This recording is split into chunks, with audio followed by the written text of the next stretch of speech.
Hello everyone, my name is Bombshow. You're welcome to my channel. It's a Bombshow Television. Musho my latest musho zviri kupisa zvega zvega.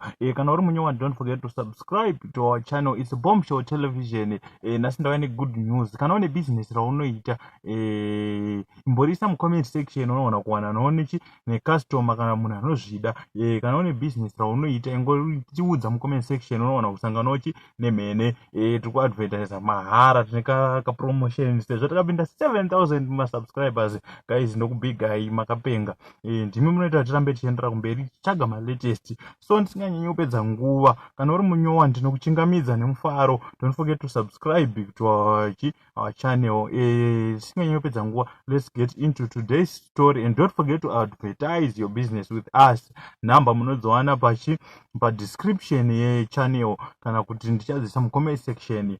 Saka rega tipinde munyaya yanhasi.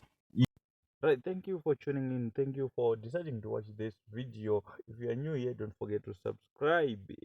Pane video, pane nyaya ndanayo yandaona ichicirculate pa social media ichitrenda. Sezvo uno uri mushoma latest, ndo nyaya dzatichida kuunza kwamuri each and every time.